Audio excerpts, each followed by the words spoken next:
Understanding New Zealand's energy system doesn't have to be complicated. We are on the lookout for people who can explain energy as simple as possible. This is Energy 101.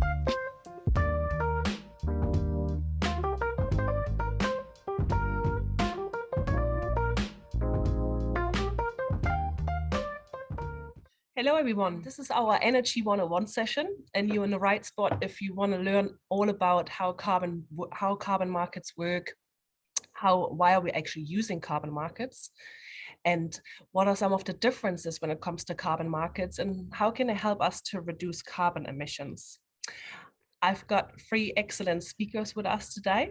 I'm sure everyone on the call should know me by now, but I'm Tina Scheer. I'm the Executive Director of the Business Energy Council. And the Business Energy Council is very much interested on system thinking. And over the last years, we've noticed that a lot of topics such as how the wholesale market, the electricity wholesale market works, or today, how the carbon market works, are explained in some different platforms. But we want to bring experts together to explain it as simple as possible, so really everyone can participate in the conversation and understand more about how these markets work and what they are used for. So with me today are three excellent speakers that are running with me the panel together. The first speaker is Matthew Cowie. Matthew Cowie is the director within the Climate Change and Sustainability Service Group at EY in New Zealand. And prior to joining EY, Matthew spent over 5 years at the Ministry of Environment, where he was leading the ETS reform package. He also led the team that took the ETS bill, including the agriculture emission pricing and forest reform, through Parliament in late 2019 and early 2020.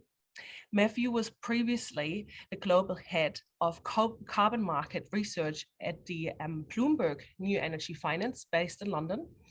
And in his role there, he was responsible for managing a team that built price forecasting models for carbon markets.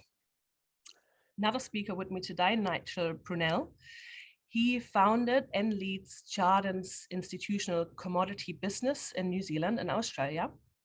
And he has a vast amount of cross-market experience with a focus on renewable markets. His interest is especially in carbon trading, particularly compliance and voluntary markets. And he's been essentially the leading advisor in this field since the inception of the New Zealand Emission Trading Scheme, the ETS. Our third speaker today is Shane Dinnan. He is an executive at the NZX, heading up the energy and carbon market business. This covers responsibilities for NZX electricity market operating service and the provision of data and billing platforms for a range of energy sector clients. Shane also led the establishment of the NZX entry into the carbon markets with the successful implementation of the ETS auctions for the government here in New Zealand. So welcome with me, our panelists for today. I think the way we want to run the session is we're going to address a couple of questions now. I also got a couple of questions from you in advance from some of the participants, which I will probably ask throughout the session or maybe keep it to the end of the session. And the session will run for about 55 minutes now. And again, I hope you learned something today because that's what it's made for. I would like to start actually with Nigel. Nigel, could you explain what a carbon market is or what different types of carbon markets exist? Yeah, will do. Thanks, Tina, for inviting me. And yeah, it's great to be here. So I thought it would be good just to frame initially what we sort of mean by carbon markets, because there are some differences. And I think probably just a good way to explain it is in New Zealand, we're very used to an emissions trading scheme and the associated compliance market that comes with that. So think of that as a government construct, our kind of our central mechanism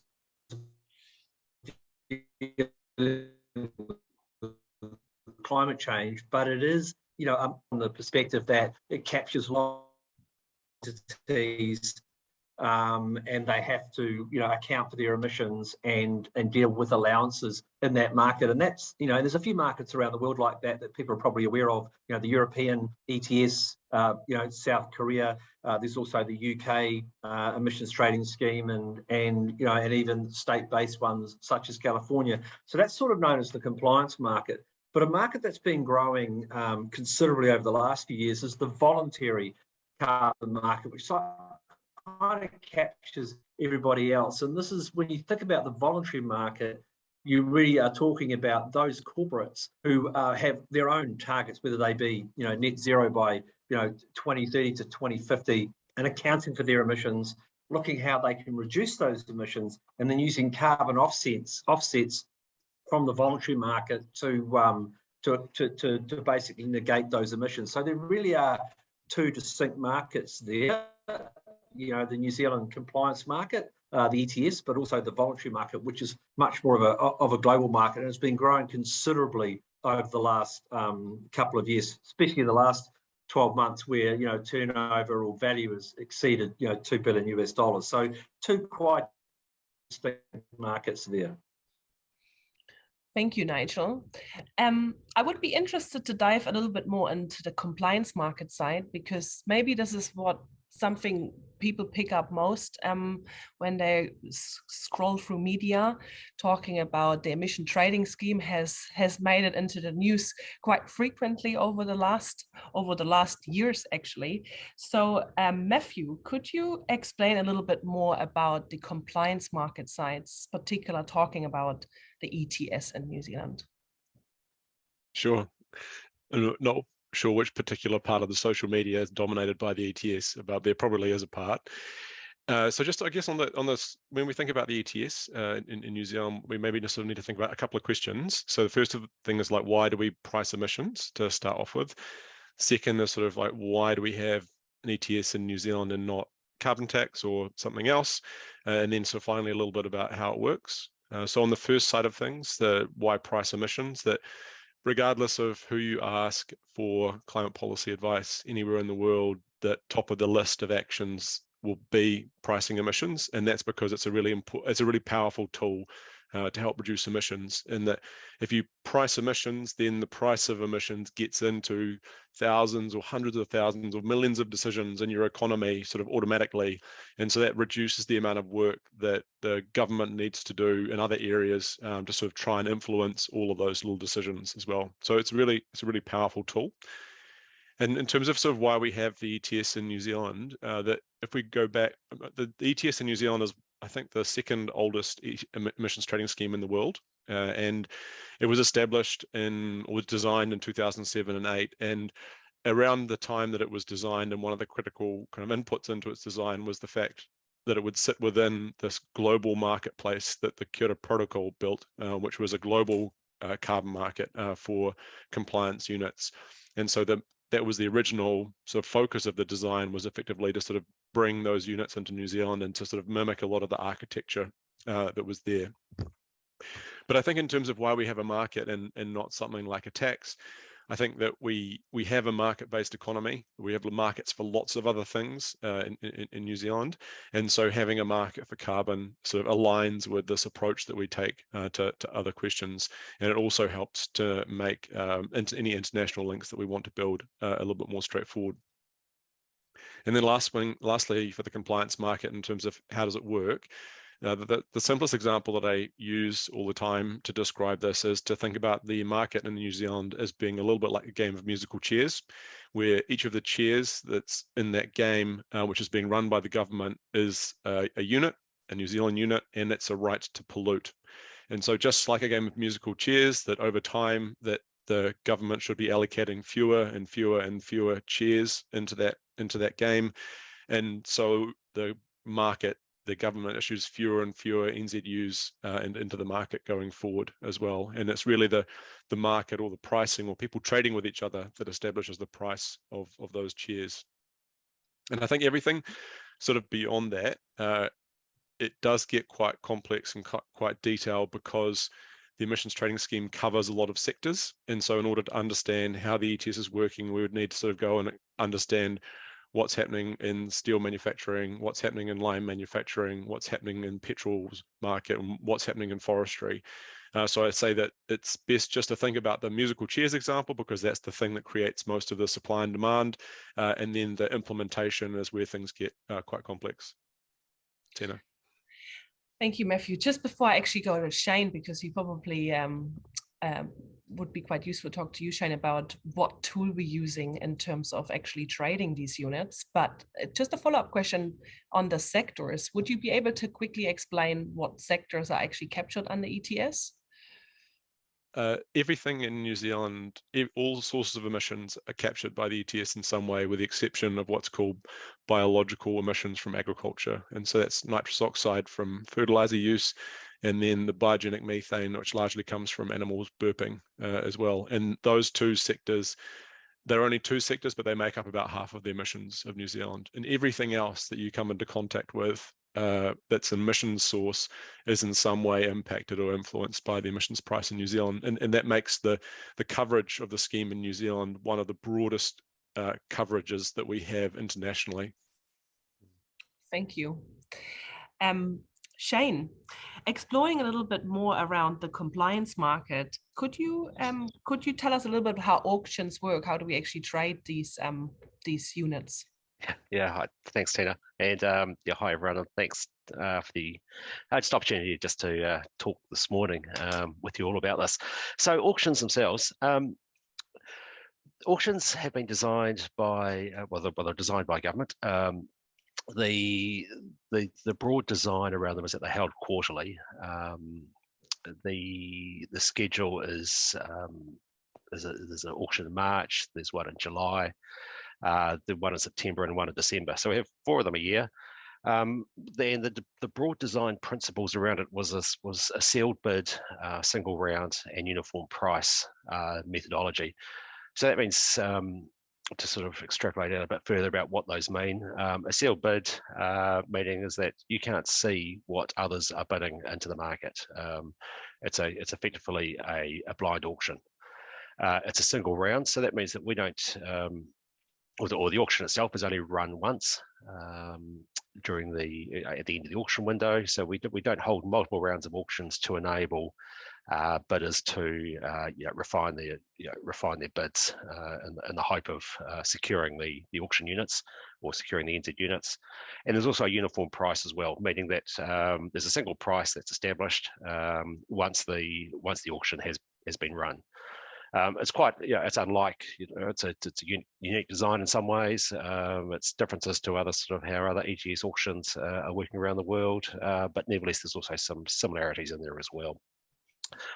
In terms of our role, NZX's role, we have been appointed by the government as the auction operator. We do this in partnership with the European Energy Exchange, who run the auctions in the EU space. There is also MFE, the Ministry for the Environment, that will manage the policy and the design of the auctions. They also sort of manage the banking arrangements and the holding of collateral that's used in the auctions. And then on the other side, there's also the Environmental Protection Authority, EPA, who run the registry. So between ourselves, EPA and MFE, it's a collaborative effort to run these auctions, and so it's we work so really closely with these other two parties to manage them in the lead up to the auctions, at the auction time, and then also sort of post auction. The units that are allocated in auctions spread across each auction. So this year, government has allocated 19.3 million New Zealand units to be auctioned. That is spread, as I said, that's spread equally throughout the year. Plus, there's also a 7 million unit allocation, which is called the Cost Containment Reserve, which is effectively additional units that are released into the market if a predetermined price trigger is reached. So the idea behind this is to try to avoid situations of significant price spikes occurring within an auction by adding new supply into the market. The bidding window itself, it's open between 9 AM and 12 midday on the day of the auction. and then we will then run the auction, and we will publish results shortly afterwards. So usually by about sort of 12:15 or 12:20 on the day of the auction, the results are published and basically made available for everyone to see. Anyone can participate in the auction. There is no but look, there is criteria in the sense that you need to be you have to have an account in the registry to participate, and to hold an account in the registry is that you need to have a New Zealand or Australian registered address. So other than that, it's very much open for individuals to participate directly into the market or into the auction market. There is various sort of thresholds that we require, but broadly it's an open market. So we have participants all the way through from single individuals or investors, all the way through to large industrials, large corporates, and international trading firms. So it's a very wide sort of scope of participation. We have a price floor. Well, there's a price floor that's set by government, and they're at $30. So that's to ensure that the government receives an adequate return on what they're actually offering at the auction. There's as I mentioned, there's a cost containment reserve, and that's a trigger price to release additional units. And this year that is set at $70. So the market has already exceeded that. So all the units have already been released. And there's also another protection mechanism in there in terms of what's called the confidential reserve price. So that's a price established by a methodology set by government that is referenced to trading in the secondary market. So that ensures that your auction is going to clear at a level that is close to where the secondary market is actually trading at that particular time. The minimum bid amount is 500 units. So it's not it's a sizable sort of minimum amount you need to participate, but it's not sort of out of the reach for a number of participants or for a number of players on the market. And bids can there's a bid increment of 100 units, so it's not not particularly large. Now, the clearing price in the auction is set by just the intersection of the demand curve and the supply curve. So what government is offering in the auction, we will just simply rank all the bids from the highest price to the lowest price, and where the supply intersects demand is effectively the clearing price. There's various aspects in there to manage. Where there's tied bids and so on, but broadly, sort of in its most basic terms, it's a simple supply and demand price setting formation or price formation. We require collateral to be provided 5 days before the auction. This is all set out in the regulations, and there's a minimum collateral value of about 25%. So again, sort of not particularly onerous requirements around collateral. So 20%, 25% of the expected bid value, and that can be provided either by cash or by a letter of credit. We then settle the market, or the market is settled 4 days after the auction, at which point we will then instruct EPA to make the various transfers within the registry. And if there is a default in the market, any collateral that has been submitted is forfeited, and also the units then get put into the next auction. So thankfully, we haven't had a default as yet, but there are sort of provisions set within the regulations to manage that type of event should it occur. So Tina, look in a nutshell, that's sort of at a high level how the auctions function, how they operate. I haven't sort of gone into a lot of detail here, but hopefully it's sort of given some sort of insight in terms of how this particular piece of the ETS works.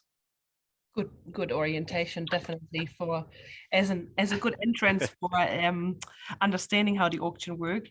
I think I have 2 follow-up questions, and that's for you, Shane, or maybe for the other panelists as well. One is obviously where the carbon credits come from. These questions have been asked quite often, so I thought I'd just throw it in the room. And maybe even a clarification, what would actually happen when the auction units are exhausted, including the reserve? What would that mean? Yeah. Okay. All right. So where do the units come from? There's the government is the issuer, well, is the creator and the issuer of the New Zealand units, and we are only auctioning NZ units. We're not auctioning any other units, whether they're historic Kyoto units or voluntary units. So the government is the creator and the issuer of them. They broadly allocate these to three different areas, or three buckets. There's the industrial allocations, so that's given out to businesses or large businesses with exposure to the NZ ETS. That's to ensure that they maintain their export competitiveness. These are called emissions, to use the language in the regulations. These are emissions intensive, trade exposed industries. So the large beneficiaries of those are the likes of the smelter, the aluminium smelter, the Glenbrook NZ Steel, Methanex. So it's those sort of types of entities that are large exporters with exposure to the ETS. So, and it's to maintain sort of their international competitiveness against other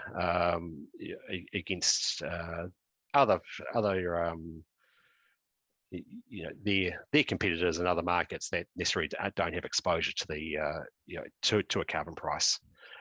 The other bucket is forestry planting, and that's managed through MFE and also the Ministry for Primary Industries. They allocate units based on the hectareage of planting, and there's quite a lot of detail that sort of goes into determining how much units are allocated for that. And the third bucket is auctions. So therefore, an emitter has largely got sort of three channels that they can go to secure these auctions, either those three avenues: the industrial allocations, they can contract bilaterally with forestries, or they can come into the auctions.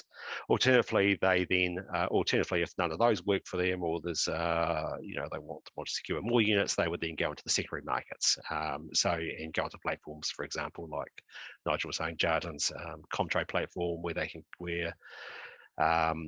acquire units through a market mechanism in that way. So that's again a pretty high level. Not going into a lot of detail there, but largely those sort of three areas. I don't know if Matt or Nigel want to sort of add anything further at this point. Yeah, maybe I think that the question about where the units come from is a really interesting question, and I think this comes back to Nigel's point at the beginning about the distinction between what's a compliance market and what's a voluntary market, because in a well-run voluntary market, every unit that you trade is an offset. So if I emit 10 tons of emissions in a year, and then I buy 10 offsets that are doing their job properly, then I'm kind of at net zero. I'm not emitting anything. But the units which are present in the emissions trading scheme are not designed to make New Zealand carbon neutral today. They're designed to put us on a managed trajectory or transition over time towards net zero in 2050. And so the way that the government does that is it basically allocates, we go back to these chairs, fewer and fewer of these units over time until it's issuing nothing in 2050. And I think that often people find the idea that the government has just sort of created these electronic certificates out of nowhere and just sort of selling them into the market, that I think it easily feels a bit fake to people. But the reason is because those are not offsets by themselves. Offsets are traded in the voluntary market, and we have allowances that are traded in the ETS, and there's fewer and fewer of those over time. Yeah. Thank you. And probably just add to that, obviously, when the government's auctioning these units into the market, it's taking that revenue and then hypothecates that back through the economy in different ways to try and bring about emission reductions in the economy itself. And in some cases, what it could do is it could potentially, put that money back to us as sort of taxpayers or the citizens in some kind of tax break. So it's auctioning those units into the market and taking that revenue and then recycling it back through the economy. So it is quite different from what happens in the voluntary market. So Nigel, then talking a bit about the voluntary market, then how would that work in terms of how can you participate in the voluntary market, and where do the credits come from in the voluntary market? Yeah, and well, it's again a good question. And so stepping into the voluntary market, you've got a number of companies out there that are basically on the front foot themselves about reducing their own emissions. And why are they doing that in a voluntary sense? Think about people outside of not caught up by the emissions trading scheme, because it's a different world. It's about taking stock of what your emissions are, having a plan to reduce those emissions over time, and then obviously no one can go to zero immediately, so they offset the balance of those emissions that they can't reduce through the voluntary market. And as Matt points out, these are known as offsets, so they're actually offsetting those emissions. And where do these units come from? So you're talking about kind of a private market. You think about companies like Gold Standard and Vera, who are two of the largest sort of voluntary, carbon organisations that come up with methodologies that people can use Cutting out, Nigel. to create these offsets. And can you hear me okay? Well, I got a bit unstable. Just the last bit was a little bit unstable. So you talked about Gold Standard and Vera, and then and so these offsets come from methodologies. Think about preventing deforestation in developing countries. Think of soil sequestration, or think of renewable energy projects that are being done in other countries in a private sense, where they create those carbon offsets, which can be purchased by end buyers who can then offset their emissions. And you think about, there's a lot of companies out there, Fortune 100, Fortune 500, right through to very, very small companies that are taking account and stock of their own emissions, because they want to do that. Think of ESG, social license to operate, proper steward of nature, recognising climate emergency, fear of being sued, pressure coming from shareholders, coming from customers, coming from their own boards, fiduciary responsibility on boards to actually account for emissions outside of what's captured from an ETS, and excluding that at the same time. So could a New Zealand forest owner, for example, participate in both markets as such, as in like getting credits from the ETS market and also sort of like provide credits in the voluntary market? Or yeah, I mean, that's a good question. And when you think about that for a moment, there is an offset sort of methodology, or a methodology within the ETS known as forestry, where people can put their forests into the ETS and they can earn carbon units, which can be theoretically sold as allowances into the emissions trading market, because an emitter or a liable entity within an ETS will just see these units as allowances. But there are, and it does come down to sort of an issue of additionality and sort of some of the requirements that people look for in the voluntary market.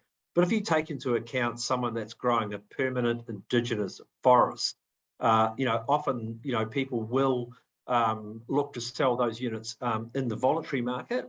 Though, to be fair, in recent times, the best price that a forest owner will most likely receive is within the ETS. But there are, voluntary units out there, permanent forestry, indigenous voluntary units that trade at a premium to the ETS, and there are buyers for those units as well. So they can sort of participate in both. There's a few things that come into play, such as around voluntary and Article 6 and how they're counted and so forth. I won't necessarily go there specifically, but absolutely, those that are growing forests can participate in the voluntary market as far as selling the units. Yeah, I think it is important to note, though, that you can't double count these units either. Is that you can't sort of sell into you can't have pine trees, for example, that are allocated to the ETS, and at the same time sell those same plantings into the voluntary markets as well. So the double counting aspect is something that's I think really important to make sure that doesn't occur and can't occur. I think the idea of good point, Jay. Thank you. Just one more point. I think it's much easier to say, like, like trading in international markets than it is to actually deliver that in reality, because actually that you get into these, like Shane's pointed out, the sort of accounting questions and the sort of overlap between like what's treated as a compliance unit in New Zealand and what's treated as a voluntary unit, and how does a corporate that's participating in the ETS also sort of manage its reduction over time. These get really, really knotty, these questions. Yeah, one of the questions that had been asked from actually one of the participants, because we reached out before and wondered if there's any interesting question that should be part of this conversation, was that how the government in New Zealand could embrace more voluntary markets to help them being seen as a valuable alternative to the ETS. Any of the panelists could answer that question? Maybe I'll just start from the government's perspective, that the government has not entered into a voluntary market when it sets its target internationally, that New Zealand has to deliver these commitments. And so that from the government's perspective, the idea of asking people to take voluntary action, I think, can be part of that. And I think that everyone's personal choices about what they eat, how they fly, what car they drive, what transport modes, all these things are to some extent sort of voluntary action as well, and the government can draw on those, but the government can't rely on voluntary markets to deliver the outcomes that it needs. It can only really encourage people to participate over and above what they need to do to meet the target. That's right. And I mean, just to add to that, obviously, the more that everyone can do, outside the ETS to reduce emissions helps everything, right? Including, where we need to go from a planet perspective. The government has come out and made a commitment that it wants to see government departments also walking that talk from a voluntary perspective, again, outside the ETS, encouraging businesses to go, to offset their emissions, and they're wanting to see government departments do that as well. But as Matthew points out, this is completely different to targets that the government has, internationally. But there is an encouragement for all businesses to try and reduce their emissions where they can, and make the right choices about the energy they use. Yeah, and in that vein too, government is due, I understand, to consult soon around putting out updated guidance around the voluntary markets, which I think provides a really good sort of handbook or guide for those entities that want to participate through that channel instead. Yeah, that would be useful. Talking about the effectiveness, obviously, of the ETS and our trajectory to actually reduce emissions and voluntary markets as well. I mean, I might start actually with you, Shane, or actually any other panelists to add to it. What do you think could be done to actually improve the ETS as we continue to use the ETS as one of the biggest tools in New Zealand to manage our transition? Yeah, I think to start off and sort of kick this off, I think, we're seeing in recent years, particularly sort of higher prices for the NZ units. We're seeing increased participation both locally, internationally, and also sort of rapidly evolving policy in this area, and consumer consciousness around climate change. Government last year consulted on a range of improvements or a range of governance improvements to the market. One of those key things they did talk about was potentially the establishment of a regulator for the market. I think there's various sort of high-level models were put out there around a regulator. But from my perspective, I think that a regulator in some shape or form would maybe not necessary, but I think would be a good step in terms of the evolution of our ETS market. Potentially bring us in line, perhaps with what a number of the other international jurisdictions are doing in this space. A lot of it will come down to what the scope of the regulator would do, the breadth of their activities, and so on. But something like a sort of a regulator that is focused on the ETS and perhaps and even the ETS market, I feel would be a good move going forward in that particular space. So that's I'll just leave it at that for now. I think there's probably other panelists have got those, might have different views or other areas where they see improvements. Thank you, Shane. I mean, Yeah, look, you raise a very good point, Shane, in regards to the governance sort of consultation that was done a while back by the government. And I think if you look at what carbon units are seen or deemed overseas, in other jurisdictions, spot carbon units are deemed financial instruments, and in New Zealand they're not. They're regulated by the Climate Change Response Act. So, there is a Financial Market Conduct Act that already exists. So there's a whole framework, including a regulator, the FMA, that does exist. So that's probably one avenue or route that could occur. Obviously, once you get into carbon transactions that take on a derivative nature, like a forward market, then obviously, to some extent, they're kind of captured under those derivative rules. I think one of the things that could be established and probably will be established in the time ahead is, and again, this will probably fall at the feet of an exchange like the NZX, is potentially the establishment of a futures market, which I think would be the next evolutionary step. I think we have a very good, well-developed spot market. Sure, emissions haven't fallen, but I think we've got the right architecture in place now to actually bring about the reduction in emissions. I think the spot market trades very, very well. I think auctions have been relatively successful from the perspective that they've come into play and are happening. And I think the next development would be the development of a futures market to aid management of risk.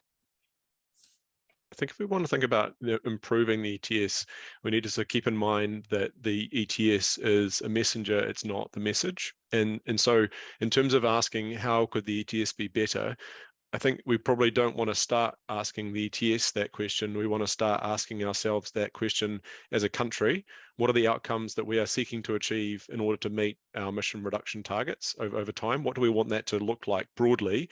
And once we have a good answer to that question, then I think we can put the architecture in place inside the ETS to make sure that the outcomes which it's going to incentivize align with that. And a classic example is this of I guess the tension or the debate or the questions about the relationship between how much of our gross emissions, so that's all of our emissions outside of forestry, compared to how much emission reductions that we occur inside forestry. And people are always asking the ETS to be fixed so that it sort of like solves this problem. But actually that question about the balance between these two outcomes is a really complicated economic, social, and political question. And so the ETS can't answer that unless we have an answer before that about what we think that those range of outcomes could mean. And I think that broadly that the ETS has a lot of good architecture in it at the moment. And I think the reform, the sort of 5-year reforms that we put through, put that in place. But it might not be perfect because the range of things that we might want to ask it to do could change in the future as well. And I think just to add to that, I think it's important to understand what is a carbon market about, right? It's it's about pricing emissions, pricing that externality, and bringing about the end of carbon, which is different to what a financial market normally does. A financial market has no means to an end. It's there to manage risk, for people to participate, buy, sell, whatever. Whereas in a carbon market, you want to bring about the end of fossil fuels and price it out of existence, but it's unlikely that the ETS can do that all on its own. And if the ETS is finding some parts of the economy sticky in regards to reducing emissions, that's where the government probably needs to come in and sort of regulate. So Matt's comments are sort of bang on. It's the messenger, but there are other tools that the government can use, and it shouldn't necessarily rely on the market being able to do all the work on its own. Sorry, no, Shane.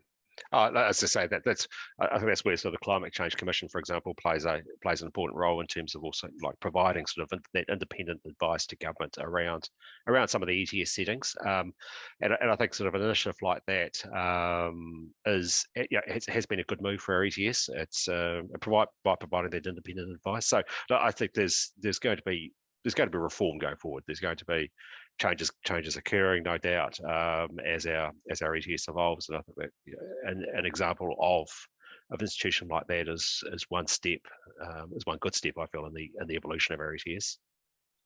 And when we think about the Yeah. evolution of the ETS, it's important to draw a distinction between the evolution of the of the architecture of the ETS and the evolution of the settings. So if we have stronger targets and people are prepared to accept a higher price and the outcomes that it delivers, then the settings of the ETS can be changed going forward. But that doesn't necessarily mean that the architecture of the ETS needs to be reformed as well. So it's not quite the same blow everything up and start again type approach to the ETS. It is, I think, we can have a more mature debate about what it is that we actually want it to do in alongside all of these other things that we're also going to need to do. Because pretty much everybody that you ask, how do we fix climate change, always comes back with about a 400 to 600 page report. The Prodcom did it to start off with. The Climate Change Commission has done that, and the government, it's an emission reduction plan. And there's a reason for that, and that's because climate change comes out of everything that we do. By the time you've left your house in the morning, you've probably had 5 emissions activities before you've even got on your car or got on your bike to go to work or something like this as well. So that means that the response to climate change is also unlikely just to be a simple, just do this one thing and everything will be okay. There's a range of things that we're going to need to do. Yeah, I think that's been shown through the government's emissions reduction plan that came out, I think, earlier in the year as well. I mean, a very broad-reaching document, covering really all parts of the economy. It I think just highlights the complexity that this market and this structure is. Can I just ask, well, that's probably, again, me trying to simplify things, obviously, but considering who is the audience today, as well, in terms of getting everyone along to this conversation about the carbon market. So obviously the ETS is designed, obviously, to provide a right for pollution, and therefore probably at some pain point get you to move, get you to transfer your technology, to switch to fuels, and therefore to reduce your carbon emissions overall in your industry. And obviously it works on a system level, and it is going to be a key tool going forward. Do you know if we have done any work around how effective this has been so far? Because the ETS has been around for a while, and there has been obviously some improvements made along the way in terms of making it a functional tool going forward. Has there been some work around that people, maybe participants, can go to and see whether there have been some investments stimulated through the ETS and carbon emission reductions had been achieved? Do you know of anything? I'll start and other people can add into that. I think that's one of the benefits and the downsides of having a carbon price, in that you can't really find exactly this is the thing that was caused by the carbon price. Look at what it did as well, because the ETS is sitting there across half of the emissions in New Zealand and affecting all of these different decisions and providing a tailwind to kind of emission reduction activities across that. And so it's quite different from a policy mechanism, which is the government decides, I'm going to build this cycleway, because everyone can see, okay, this amount of money was put into this cycleway, and therefore the outcome has been achieved. So I think the ETS is less satisfying from a cause and effect type description along the way. And yeah, probably to add to that, I mean, let's not forget that, the ETS that we had yesterday, when I say, pre the new ETS, they are very, very different. We've gone from an intensity-based kind of tax hybrid to effectively, an emissions budget-driven ETS where, there is going to be less, units coming into the market. So I think the other thing to think about is that absolutely businesses that are affected by a carbon price have been thinking about this for a long time. They are not waking up today going, oh my God, there's an $83.50 NZU price. What am I going to do? A lot of companies affected, especially, liable entities, but also those that are, attached to those companies, if you like, by the way they get fuel and how they use fossil fuels, have been thinking about the changes that they need to make in order to move off that fossil fuel energy. I mean, you think about, I think it's Port of Tauranga electric tugs, and you think about, EVs, in inside industrial transport and stuff like that. So people are starting to see the signal and see where it's going and starting to make decisions about what they need to do to actually avoid what effectively is a stick in the ETS.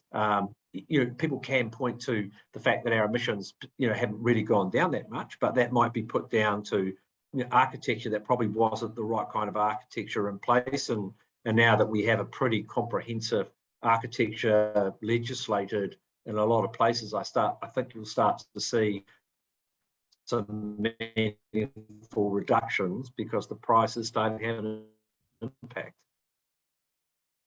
Maybe just quickly one more thought. You used the term pain point, Tina, and I think that actually somebody's pain point is often somebody else's benefit as well. So the higher that price goes, it might sort of shut down opportunities or restrict activities in some parts of the economy, but it gives financial incentives to electric vehicle sellers, heat pump installers, home insulation fitters, I know people selling e-bikes, lots of things along the way as well. And so it's important that we keep track of and we recognize what parts of the economy are being impacted in these different ways.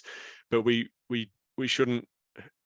The ETS and a higher price is definitely a threat, if you like, to status quo, but that's because our status quo is so emissions intensive and it needs to be lower in the future. So it creates opportunities as well, and it's important that we think about that as a positive effect from the ETS.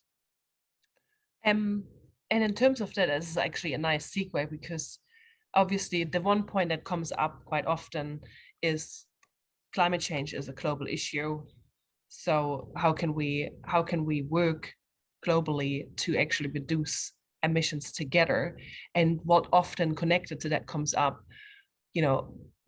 why don't we allow for international credits? And instead of going more into the why, I would be keen to go more to going forward. What would have to happen for us to include international credits in the ETS? Oh, look, I'll start on that one then. So, our ETS, I think, as the panelists have explained, we've got a different ETS settings in terms of what sectors are within it. Say compared to what the EU is doing, what the two US schemes are doing, or two North American schemes, what Korea has got. So we do have different ETSs. So therefore, sort of the drivers of the ETS prices are different as well between the different schemes. We've then got obviously voluntary markets sort of sitting off the side as well too. But look, I think it's our ETS is not necessarily like a direct like for like to EU, for example. But nevertheless, sort of things like sort of some of the design is very similar. But I understand it's well known that potentially New Zealand needs to secure units from offshore schemes. There is government to government bilateral discussions that are occurring or have occurred around how those units might be able to come into the New Zealand scheme with credibility. We want to avoid a situation. Obviously, New Zealand wants to avoid a situation of units being available to offset emissions that have come from questionable sort of sources that might have happened 10 years ago. It has now been shut off by sort of the international treaties that are now in place. But we potentially do need quality units to be able to meet our commitments under the Paris Accord. So there is one way of bringing in units, and that's through those international bilateral negotiations between governments. Look, going forward, and maybe sort of 10 years out, 15 years out, maybe we might see sort of some greater harmonisation between the different ETS schemes, whereby a New Zealand emitter that needs to acquire units could go to the US or North American markets to secure the units, and potentially vice versa as well. It is a long way off, and but nevertheless, the framework, the groundwork is being laid in those Paris COP negotiations. So the future does augur well for that, but a lot of work to do going forward. I think Nigel, you might have some comment on that as well. Yeah, I think from a high level, I mean, they say that there's 90 countries under Paris that need access to international markets in order to meet their Paris commitment and beyond. I think there's kind of a bigger picture kind of thinking here is the fact that we probably need an international price of carbon to sort of unlock the ability for developing countries to be able to move into a, I think my internet connection is going a little bit unstable, so hopefully you can still. So, no developing, so an international price on carbon to some extent will unlock that ability for the financing and funding of those kind of projects. There's a whole accounting aspect to international markets known as Article 6, not a difficult document to read, and to some extent has kind of been finalised at the last COP meeting where, if countries are going to use units from another country to meet their own NDC, there needs to be adjustment to both countries' NDCs. I mean, New Zealand is one that will need access to international markets to meet its commitments, though at this stage it's trying to avoid that and try and do it domestically. But at some stage we will do that. To Shane's point, we want to be very careful. I think the lessons have been learned that it's also about both price and the kind of units that we are importing. If we suddenly importing, if liable entities are able themselves to import cheap offsets, even if they're good, are kind of importing someone else's climate policy. So there's got to be thinking around that. So whether the government is kind of the gatekeeper on how those units come in, but you probably won't get a single price of carbon like you have for gold or for oil or for wheat for that matter, but you'll probably get a range of carbon prices and probably some linking between certain emission trading schemes, which are kind of the architecture that allows that to happen on sort of like for like kind of processes. But, and some countries are starting to do that, are starting to do deals where they can get access to carbon units from other countries. But there's also the onus on the developed world to actually help the developing world move to that position that we're in. And that's what I think is very important around an international carbon price. Whether we get the benefit or not, it sort of behoves, the developed world to reduce emissions as quickly as possible and then help the developing world get to that position as well. Just a couple of things on that. I think that any use of international units needs to have environmental integrity at its core, and that itself is quite a complex and involved and needs to be done in a rigorous manner to make sure that's done well. And then I think the other side of things is that people, I think, often have sort of an allergic reaction to international units because they sort of see as a sort of get out of jail or a low cost way of sort of meeting targets. But I would just, I guess, advertise that the lower the cost that we can make meeting our global targets, the stronger the targets are that we can afford to do. And so if our objective is to try and have globally the strongest targets that we can, and if economic restrictions are a barrier to that, then everybody just sort of seeking to do that domestically isn't likely to be the lowest cost way of achieving that outcome as well. And then I just to reinforce Nigel's point, when you import somebody else's carbon price or carbon units, then to some extent you're importing their policy or their message, and we want to be careful that that doesn't interfere with what we're trying to do domestically as well. Yeah, that's a good point. And there's often quite a bit of debate around international credits. It comes up quite often because, of course, the reason it comes up so often is because there is, when it comes to climate change, no boundary between countries when it comes to carbon emission reduction and efficiencies. Obviously, some countries might be, or some businesses across the globe might be more likely to offset compared to others. So, but very good point actually about the carbon price, a global carbon price as well. One of the things that often also come up, and it's a bit of a mouthful for me, especially because I always struggle with that word, but it comes up more and more, and the European Union is a strong driver of it. So I obviously want to throw it to the panel as long as I have you still, is the carbon border adjustment mechanism. What are your thoughts on it? I just leave it open because I don't want to nail you down to a particular way of thinking, but I want to hear what your thoughts on that is in terms of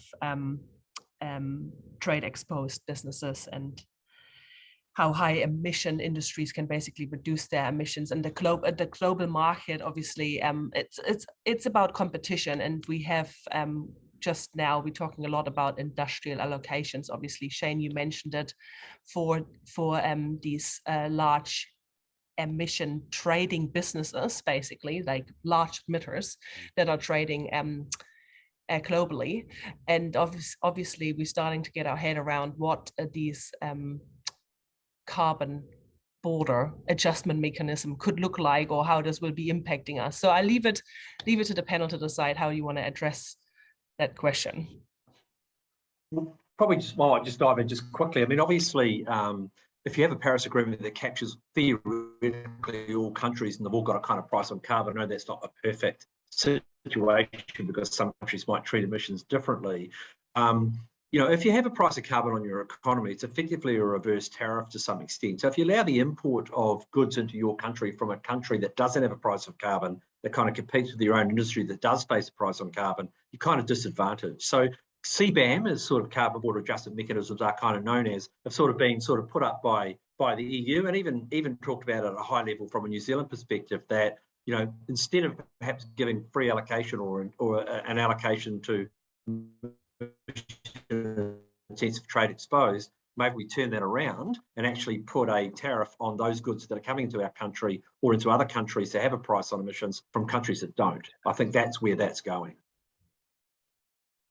Just a couple of thoughts on that. In deciding about the allocation rules in any emissions trading scheme is one of the most complicated tasks there, because you have the situation where governments and the parties that are receiving those industrial allocations have to have a discussion about what is commercially necessary or economically necessary, and those two parties have access to very different sets of information as well, and so that always makes it quite challenging. So anything that can try and reduce or provide another mechanism that doesn't involve this, I think is a positive step forward. I think when New Zealand is a country that has historically been very a global advocate and a very strong voice for the reduction of trade barriers. Yeah. And a large part of the history of that is because we took away most or all of our agricultural subsidies in the 80s, and we've basically said that we're free to trade with other people, but we find that a lot of the agricultural markets that we trade into are in many ways protected as well. So New Zealand has had this voice that reducing global trade barriers is a positive thing. And so it will be difficult, I think, to sort of turn that around and to say, well, actually, that we're going to need to put up these barriers because we see other people not doing enough, or we're doing more, or we don't want to kind of like unfairly expose ourselves. But I do think that the carbon border adjustment mechanisms is a reflection of the fact that emissions prices are getting higher, that climate policy is getting stronger and stricter, and there's more government money going into funding climate initiatives around the world. And I think it's a very natural reaction for governments and societies to think about how to make sure that effort isn't wasted as well. So I think it's inevitable that the topic will become more important as we go forward. Yeah. I see it as potentially another EU trade barrier. So philosophically opposed to it, and I think that's there's probably a lot more water to go under the bridge around it, as Matthew and I think Nigel have alluded to. I was just this question is really interesting to us, obviously, as a business as well, because industrial allocation and the consultation around it brought it up again in terms of what Nigel said, can it substitute industrial allocation? Because Matthew said it's quite complicated, but on the other hand is businesses obviously trading, this is mostly for exporting businesses, and that obviously only would work if, that would trigger a change in behavior overseas. Otherwise they would be exposed to the same risk that other markets don't have that ETS price on top of the costs to be calculated. So there's still this risk, even though you would charge for goods coming into New Zealand. So there is a little bit of debate about it. So I was keen to hear your thoughts on that before I wrap up today. It's been a really interesting session, and I think actually you could almost have a deep dive on some of the key issues around ETS going forward, or voluntary market to be more a viable tool for everyone to for dealing with emission offsets as well going forward. But we have to wrap up eventually, and I hope that was a stimulation and everyone has now a good knowledge base on where to dig deeper into some of the topics, and that we can maybe have a round table for more interested parties to have a bit of conversation about particular problems that are emerging over the future. And I want to thank the panelists, and I also want to thank the participants for joining us today. That was the second of our Energy 101. This time carbon markets, and I'm keen to hear any ideas of what could be the third one, and also then the last one for this year that we wanting to commit to as an online session for everyone to join. Thank you so much, everyone, and have a pleasant day.